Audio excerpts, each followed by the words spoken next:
Assalamualaikum warahmatullahi wabarakatuh. Selamat datang di Demit Horor, tempat di mana kisah gaib, teror malam, dan misteri dunia lain diungkap tanpa ampun. Di sini, kamu akan mendengar cerita-cerita yang tak hanya bikin merinding, tapi juga bisa menghantui tidurmu. Suara bergema pelan, efek suara langkah kaki atau pintu berderit, matikan lampu. Pasang headsetmu, dan bersiaplah, karena kamu sedang memasuki dunia Demit Horor. Nada berubah sedikit lebih santai tapi tetap misterius. Jangan lupa untuk like, komen, dan subscribe agar kamu gak ketinggalan kisah-kisah horor terbaru dari kami. Dan ingat, di balik setiap cerita, selalu ada sesuatu yang mengintai. Kumala duduk termenung di teras rumah kayunya yang sudah mulai lapuk dimakan usia. Angin sore berhembus pelat, membawa aroma tanah basah setelah hujan siang tadi. Matanya kosong, seakan tidak lagi punya gairah hidup. Usianya sudah 39 tahun, namun wajahnya terlihat lebih tua dari itu. Keriput di sudut mata makin jelas. Rambutnya pun mulai banyak yang beruban. Sejak ditinggal suaminya yang kawin lagi dengan wanita lebih muda, hidup Kumala berubah drastis. Suaminya yang dulu menjadi tulang punggung keluarga kini sama sekali tidak peduli. Ia hanya meninggalkan sepucuk surat cerai dan pergi bersama istri barunya. Tanpa pernah menoleh ke belakang, hari-hari Kumala dipenuhi penderitaan. Ia harus mengurus anak-anaknya seorang diri, namun pekerjaan sulit ia dapatkan. Kadang ia berjualan kue keliling, kadang menjadi buruh cuci di rumah tetangga yang mau mempekerjakannya. Tapi hasilnya selalu tidak cukup untuk membayar kebutuhan sehari-hari. Hutang pun mulai menumpuk di warung tetangga, membuat banyak orang memandang rendah dirinya. Kasihan Kumala, janda ditinggal suami. Lihat saja, hidupnya makin sengsara. Begitu bisik-bisik tetangga yang sering ia dengar. Kata-kata itu menusuk telinganya, membuat hatinya semakin hancur. Malam hari adalah waktu paling berat bagi Kumala. Saat anak-anaknya sudah tidur, ia hanya bisa duduk di sudut kamar, menatap langit-langit yang retak-retak, lalu menangis. Tangisannya tak lagi terdengar keras, hanya lirik dan tersendat. Seperti sudah terlalu sering ia keluarkan. Apa aku tidak pantas bahagia? Kenapa hidupku begini terus? Gumamnya dengan suara serak. Di tengah penderitaan itu, kadang terlintas rasa iri ketika ia melihat orang lain hidup berkecukupan. Dulu, saat masih bersuami, ia pernah bermimpi ingin punya rumah yang lebih bagus, sawah yang luas, dan bisa menyekolahkan anak-anaknya sampai tinggi. Tapi kini, jangankan sawah atau rumah besar, untuk makan sehari-hari saja ia harus meminjam. Hidup Kumala semakin terasa sempit. Ia tidak lagi punya saudara dekat yang bisa membantu. Orang tua sudah lama meninggal, dan adik-adiknya sibuk dengan kehidupan masing-masing. Kumala benar-benar merasa sendirian, seperti terjebak dalam lorong gelap yang tak ada ujungnya. Hari demi hari berlalu, dan keputusasaan itu makin menumpuk. Hanya ada satu hal yang selalu terlintas di benaknya. Andai saja ada cara cepat untuk mengubah hidupnya, ia rela melakukan apa saja, dan disitulah awal pintu nasib Kumala akan berubah. Ia belum tahu, dalam waktu dekat ia akan bertemu dengan seseorang yang akan menyeretnya ke jalan gelap, jalan menuju perjanjian dengan Nyi Blorong. Suatu pagi yang agak mendung, Kumala pergi ke pasar untuk menjual beberapa kue basah buatannya. Ia hanya membawa sebuah keranjang kecil berisi klepot dan onde-onde yang dibuat dari sisa beras ketan pinjaman tetangganya. Hatinya agak berat, sebab ia tahu kalau kue-kue itu tidak laku, maka ia tidak punya uang untuk membeli beras malam nanti. Pasar ramai sekali. Suara pedagang yang menawarkan dagangan bercampur dengan hiruk-pikuk pembeli. Kumala berjalan pelar, sesekali mencoba menawarkan kuenya kepada orang-orang yang lewat. Namun kebanyakan menolak dengan alasan sudah beli di tempat lain. Saat itulah pandangannya tertuju pada seorang wanita yang turun dari mobil mewah berwarna hitam. Wanita itu tampil anggun, memakai kebaya modern dengan perhiasan emas melingkar di leher dan tangannya.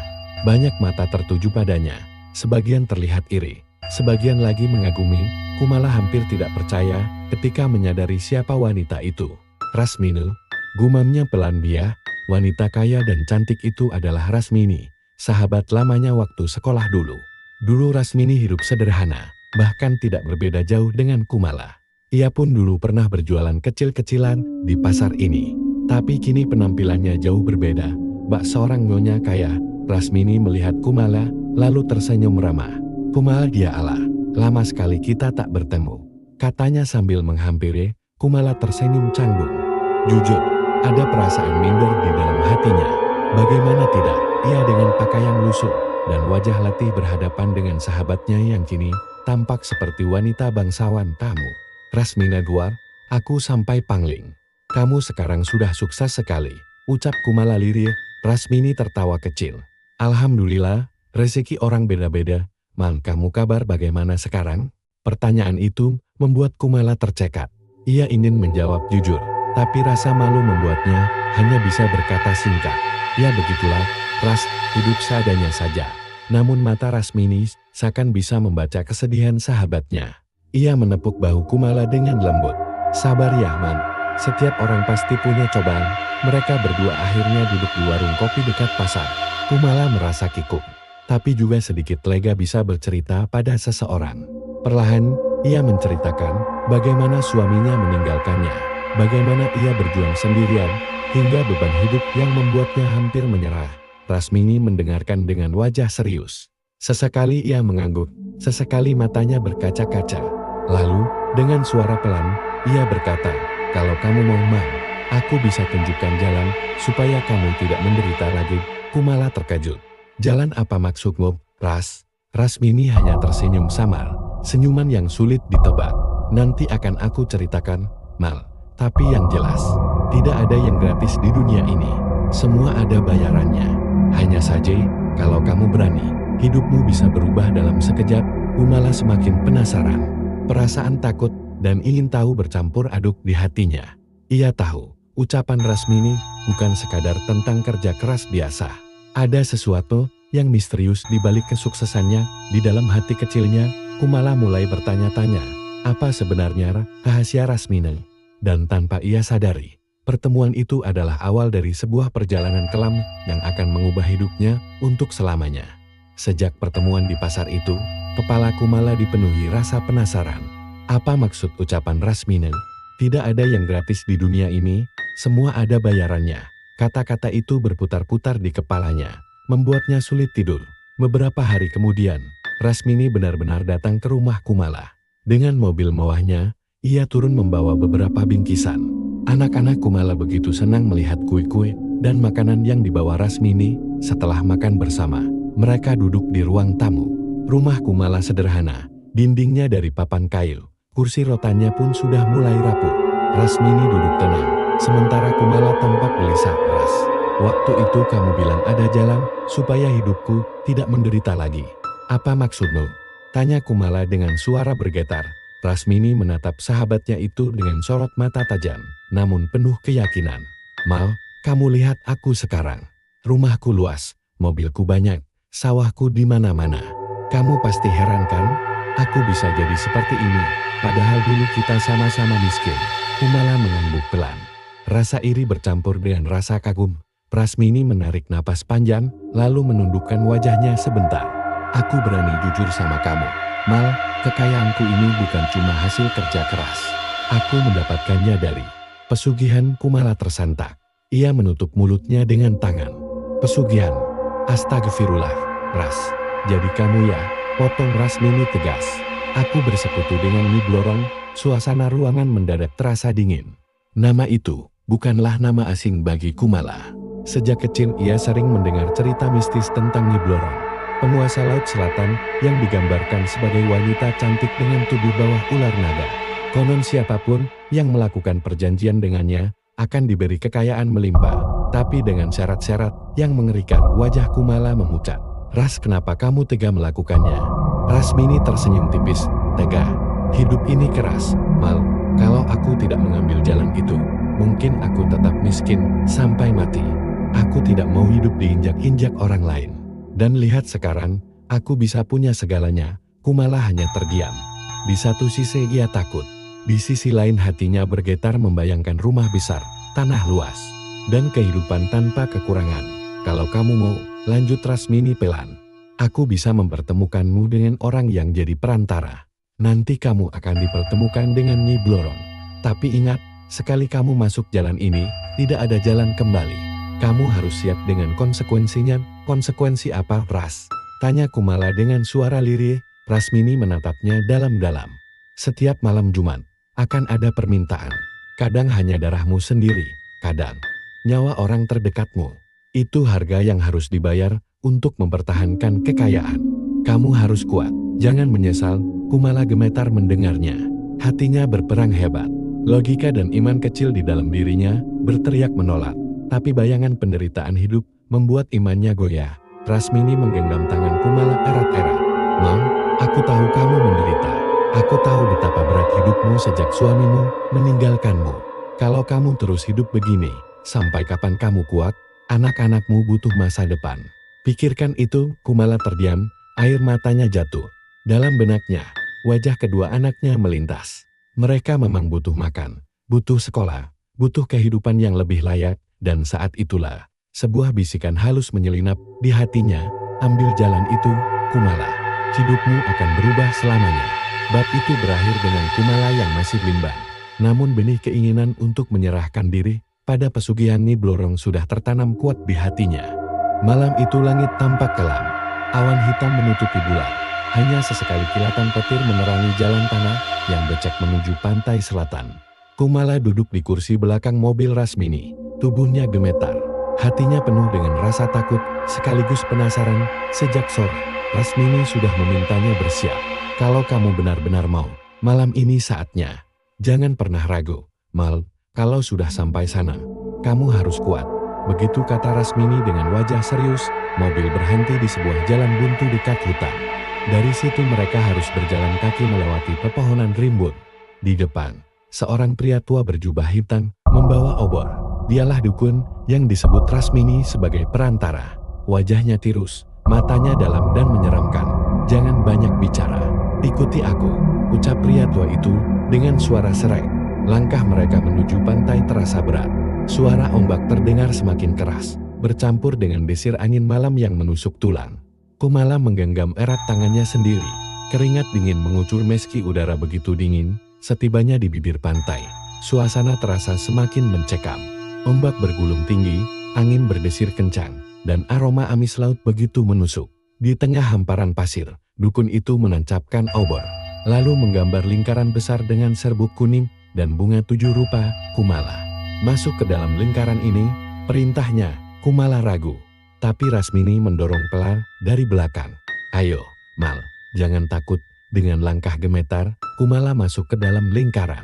Dukun itu lalu mulai melantunkan mantra. Suaranya lirih, namun semakin lama semakin keras, seakan-akan memanggil sesuatu dari dalam laut.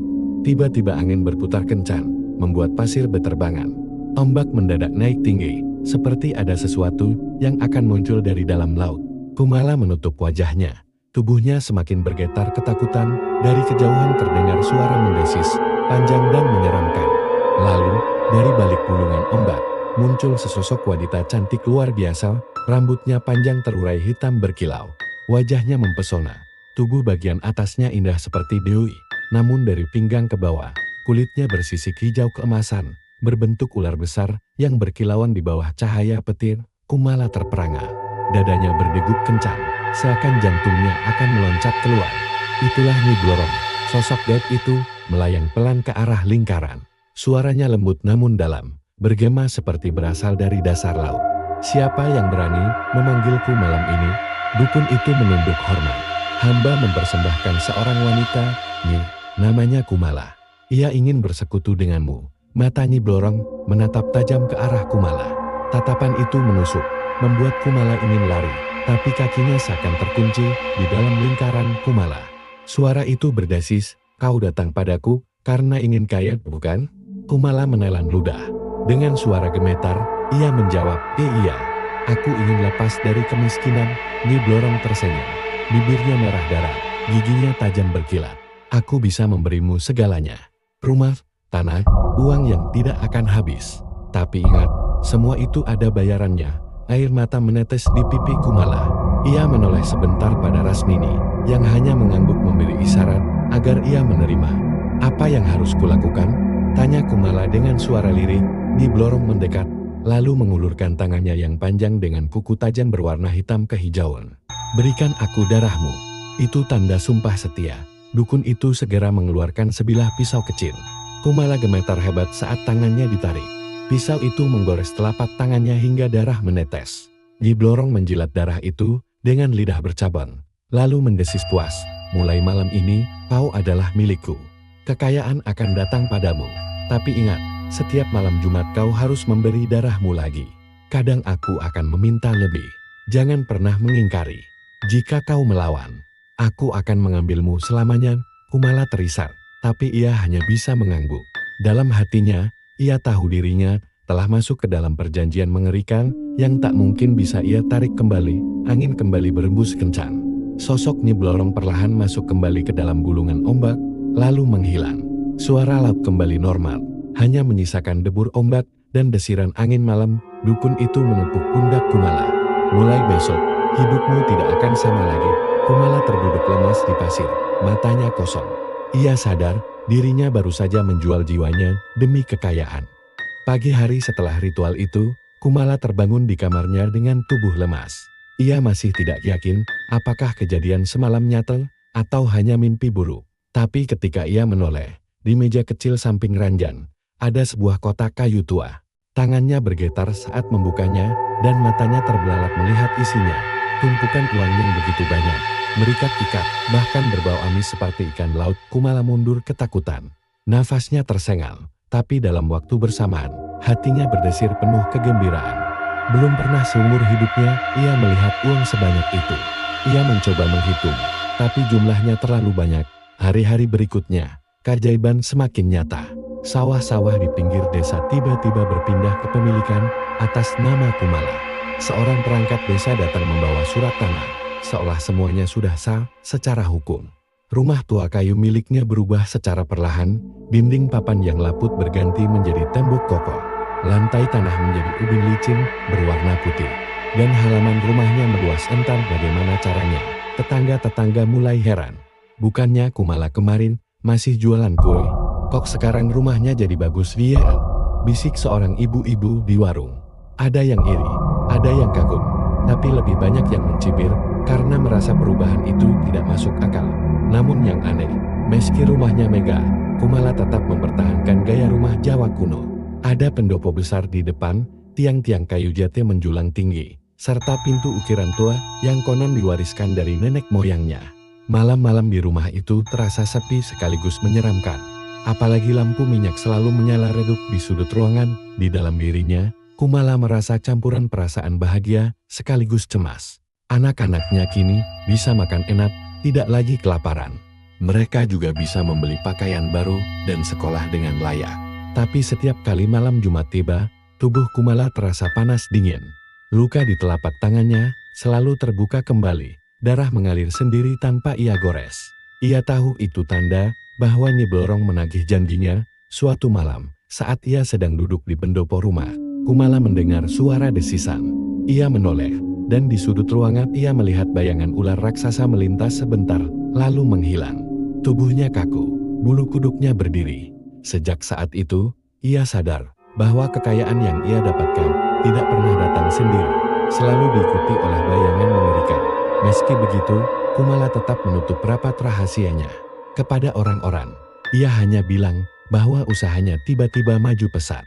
Ada juga yang percaya bahwa ia mendapat warisan dari keluarga jauh. Tidak ada yang tahu kebenarannya, kecuali Rasmini, yang kini sering datang menemuinya untuk sekadar mengingatkan. Jangan pernah melanggar janji, Mal, kalau tidak, hidupmu tamat. Hari-hari Kumala dipenuhi kemewahan, tapi malam-malamnya dipenuhi ketakutan. Suara tangisan perempuan kerap terdengar di lorong rumah. Langkah kaki tanpa wujud sering mendekat ke kamarnya. Namun, anehnya, Kumala mulai terbiasa. Ia bahkan kadang menutup telinga dan pura-pura tidur, seakan gangguan itu bagian dari kehidupannya yang baru. Kekayaan memang membuat hidupnya berubah drastis. Dari janda miskin yang diremehkan orang, kini ia menjadi wanita terpandang di desa. Tapi di balik semua itu, bayangan ular besar dan suara desis laut selalu mengintai, mengingatkannya pada janji yang tidak bisa ia hindari. Sejak kekayaan mendadak itu, rumah Kumala yang besar dan berarsitektur Jawa kuno mulai jadi perbincangan warga. Dari luar tampak megah, tetapi bagi siapapun yang masuk, suasana di dalam terasa aneh dan membuat bulu kuduk berdiri. Malam-malam di rumah itu sering dihiasi kejadian tak masuk akal. Di PMDOPO depan, lampu minyak sering bergoyang sendiri meskipun angin tidak bertiup. Tirai kain batik bergerak seolah ada seseorang yang lewat. Bahkan beberapa tamu pernah melihat bayangan panjang menjulur di lantai, menyerupai tubuh ular raksasa. Lalu menghilang begitu saja. Kumala sendiri merasakan gangguan itu setiap malam Jumat menjelang tengah malam. Suara desisan ular terdengar dari bawah ranjang. Kadang ia melihat sisik berkilau hijau keemasan menyembul sebentar lalu lenyap. Setiap kali ia menutup mata, bayangan wajah cantik Nyi Blorong muncul, menuntut janji dan menagih darah. Di luar malam Jumat pun gangguan tak pernah berhenti. Anak-anak Kumala sering ketakutan. Mereka mendengar suara perempuan menangis di dapur, atau suara langkah kaki yang mondar-mandir di lorong panjang rumah. Pernah suatu malam, anak bungsunya menjerit, karena melihat sosok wanita berambut panjang duduk di pojok kamar sambil menatapnya tajam. "Aku nggak mau tidur di sini lagi," tangis anak itu. Tubuhnya gemetar hebat. Kumala hanya bisa memeluknya.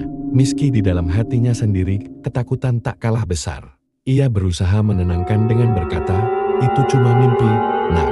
Padahal ia tahu betul, itu bukan mimpi.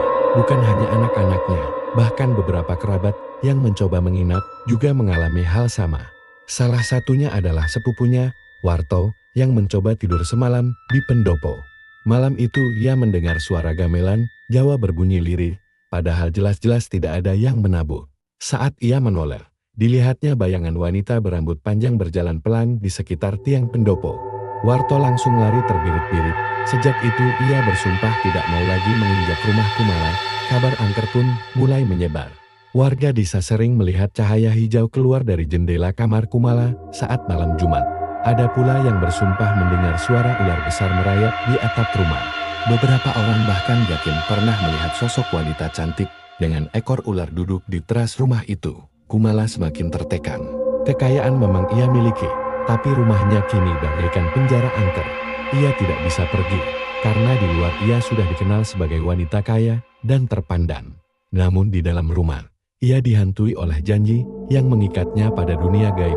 Kadang ia mencoba berdoa, membaca ayat-ayat suci, tapi selalu ada gangguan yang membuatnya berhenti. Lampu padam tiba-tiba, cermin retak sendiri, atau suara tawa perempuan menggema dari balik dinding. Rasmini, yang sesekali datang, hanya mengingatkan, "Kuatkan dirimu, Mal, semua ini memang bagian dari jalan yang kita pilih. Jangan pernah melawan. Kalau kau melawan, nyawamu taruhannya." Kumala hanya bisa terdiam, wajahnya pucat. Dalam hatinya, ia mulai bertanya-tanya, sampai kapan ia bisa bertahan hidup di rumah yang penuh teror ini? Dan apakah benar, suatu saat Nyi Blorong akan menagih lebih dari sekadar darahnya? Pertanyaan itu menghantui pikirannya setiap hari, dan jawaban mengerikan tampaknya sudah menunggu di depan mata. Malam itu hujan turun deras. Petir menyambar-nyambar, membuat langit terlihat seperti terbelah. Rumah besar Kumala tampak gelap gulita, hanya sesekali kilatan cahaya petir menerangi pendoponya. Angin berdesir kencang, membawa aroma amis laut yang menusuk hidung. Kumala duduk di kamar, wajahnya pucat pasi. Sudah beberapa malam ia bermimpi buruk. Tubuhnya dililit ular raksasa, lalu ditarik ke dasar laut. Setiap kali terbangun, tubuhnya penuh lebam seperti bekas lilitan. Malam ini, firasatnya semakin kuat bahwa sesuatu yang besar akan terjadi. Anak-anaknya sudah ia titipkan ke rumah kerabat sejak sore dengan alasan ingin menenangkan diri. "Ibu mau sendiri dulu malam ini, ya? Kalian jangan khawatir," katanya sambil menahan air mata. Seakan-akan ia sudah tahu, ini mungkin malam terakhirnya. Menjelang tengah malam, suara aneh terdengar dari arah pendopo. Suara gamelan Jawa berbunyi lirir, bercampur dengan desisan panjang yang semakin keras. Kumala memberanikan diri keluar kamar. Jantungnya berdegup kencang. Dari kejauhan, ia melihat sesuatu yang membuatnya hampir pingsan di tengah pendopo. Sosok wanita cantik dengan tubuh bagian bawah ular sedang duduk. Rambutnya panjang menjuntai basah seperti habis keluar dari laut. Itu adalah Nyi Blorong Kumala. Suara itu bergema lembut, namun penuh kuasa. "Sudah saatnya kau menepati janjimu. Kekayaan telah kuberikan, kini aku datang menjemputmu." Tubuh Kumala gemetar hebat. "Nyi, jangan ambil aku. Aku masih ingin bersama anak-anakku," isaknya. Tapi Nyi Blorong hanya tersenyum, lalu perlahan mendekat. Lantai pendopo bergetar, suara ular melata terdengar jelas. Tiba-tiba dari balik tubuhnya yang bersisik, muncul puluhan ular kecil yang melata ke segala arah. Mendesis ganas, Kumala menjerit, berlari menuju pintu depan. Tapi pintu itu tidak bisa dibuka, seakan terkunci rapat.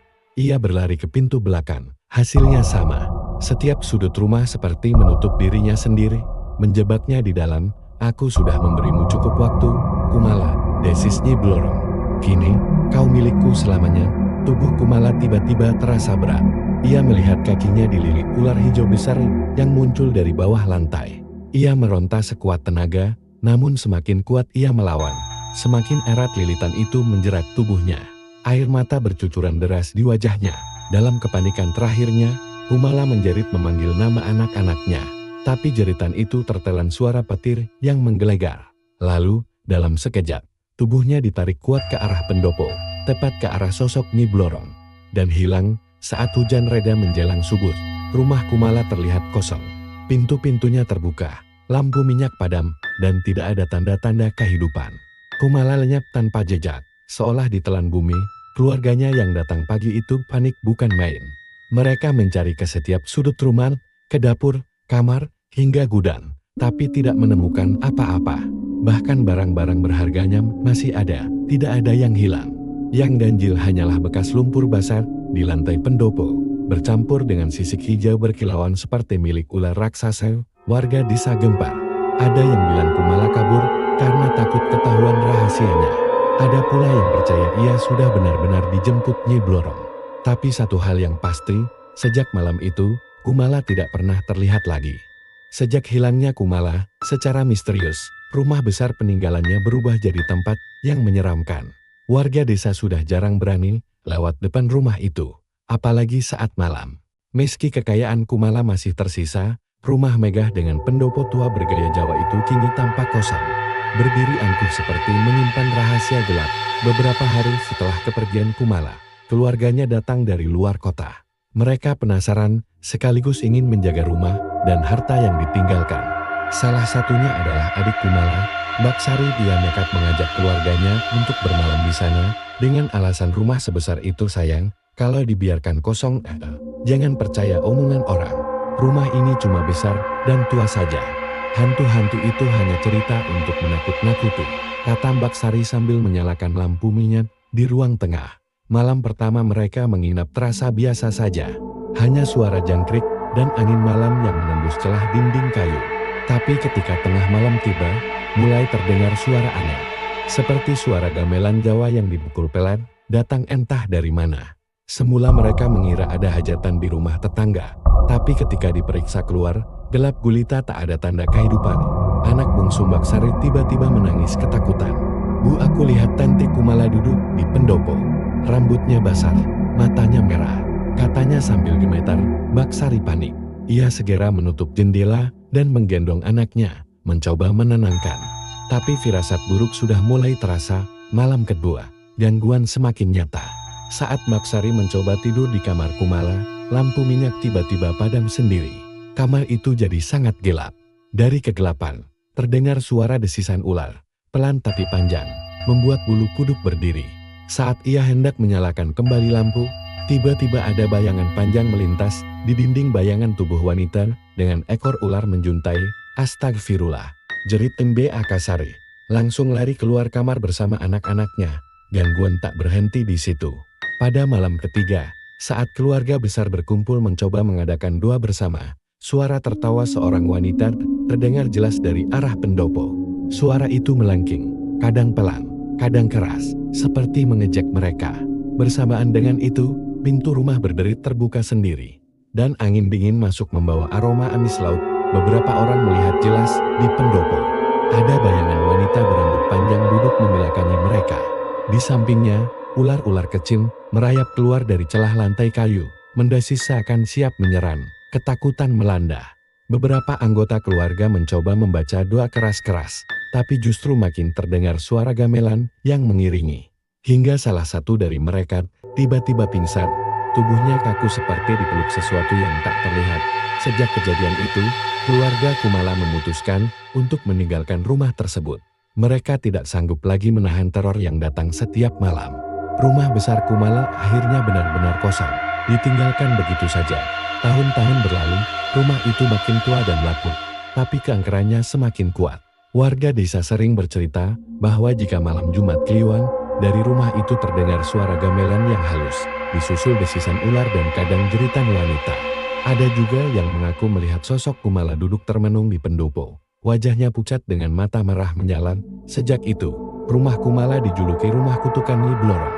Tak seorang pun berani tinggal di sana lagi. Bahkan lewat pun orang-orang enggan.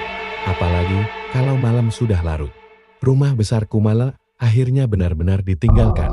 Semak belukar mulai menutupi pekarangan. Atap rumah yang dulu megah mulai lapuk dan cat dindingnya mengelupas termakan waktu. Namun, meskipun rumah itu tampak tak terurus, auranya semakin mencekam. Orang-orang desa percaya, rumah itu bukan lagi rumah biasa, melainkan tempat tinggal makhluk halus yang menjadi perantara antara dunia manusia dan Nyi Blorong. Setiap kali malam Jumat Kliwon, suara gamelan Jawa terdengar samar dari dalam pendopo. Seolah ada pesta gaib yang sedang berlangsung. Warga desa sudah hafal, jika suara itu terdengar, mereka harus cepat-cepat menutup pintu rumah dan tidak boleh keluar sampai pagi. Mereka percaya yang keluar saat itu bisa dijemput oleh sosok tak kasat mata, lalu menghilang seperti Kumala. Suatu hari, seorang pemuda dari desa lain bernama Roni datang. Ia adalah seorang peneliti yang gemar memburu kisah mistis. Mendengar cerita tentang rumah kutukan Nyi Blorong, ia tertarik untuk membuktikannya sendiri. Warga desa sudah berkali-kali memperingatkan, tapi ia tetap nekat. Kalau memang ada hantu, biar saya lihat sendiri. Saya tidak percaya sampai mata kepala saya yang menyaksikan, katanya penuh keyakinan. Malam itu, Roni membawa kamera, senter, dan beberapa peralatan untuk merekam suara. Ia masuk ke rumah Kumala seorang diri, tepat menjelang tengah malam. Awalnya, ia hanya melihat ruangan kosong dengan perabot tua yang berdebu. Tapi semakin ia melangkah ke dalam, hawa dingin menusuk terasa jelas, bahkan sampai membuat napasnya berat. Tiba-tiba, dari arah pendopo terdengar suara gamelan yang pelan, mengalun halus, namun membuat bulu kuduk meremang. Roni berusaha menenangkan diri. Ia mengarahkan kamera ke arah pendopo. Dan di sanalah, samar-samar, ia melihat sosok wanita duduk membelakanginya. Rambut panjangnya basah, tubuh bagian bawahnya berkilau seperti sisik ular. Roni terperangah. Kamera di tangannya gemetar. Saat ia mencoba mendekat, sosok itu perlahan menoleh. Wajahnya pucat, matanya merah menyala, dan jelas itu adalah wajah Kumala. Pergilah dari sini. Suara lirih Kumala bergema, namun suaranya terdengar berat, seperti keluar dari dua dunia berbeda. Roni mundur ketakutan, tapi tiba-tiba pintu-pintu rumah tertutup sendiri dengan suara keras. Dari bawah lantai, ular-ular hitam melata keluar, mendesis ganas, mengelilinginya. Sosok wanita dengan tubuh ular Nyi Blorong muncul perlahan dari kegelapan, menatap Roni dengan tatapan yang membuat tubuhnya kaku tak bisa bergerak. Manusia bodoh, kau berani datang ke rumahku. Suara Nyi Blorong bergema, dalam sekejap, senter Roni padam. Suara jeritan panjang menggema dari dalam rumah itu. Lalu hening, esok paginya, warga desa menemukan kamera Roni tergeletak di teras rumah. Penuh lumpur dan sisik ular kecil menempel di lensanya. Tapi Roni tidak pernah ditemukan lagi, seolah ia benar-benar hilang tanpa jejak. Sejak kejadian itu, warga desa semakin yakin, rumah Kumala bukan hanya angker, tapi sudah menjadi tempat singgah Nyi Blorong dan para pengikutnya. Mereka sepakat menutup akses menuju rumah itu. Bahkan jalan kecil yang melewatinya kini ditumbuhi pohon liar dan dianggap terlarang kini. Jika ada orang luar yang mencoba menanyakan rumah itu, warga desa hanya akan menggeleng dan berkata singkat, jangan pernah cari. Rumah itu bukan lagi milik manusia. Dan begitulah akhir dari kisah pesugihan Nyi Blorong. Kumala yang dulu mendambakan kekayaan kini lenyap, menjadi bagian dari kutukan. Kekayaannya hilang tak berarti, meninggalkan rumah kosong yang hingga kini tetap berdiri, angker, dan penuh misteri.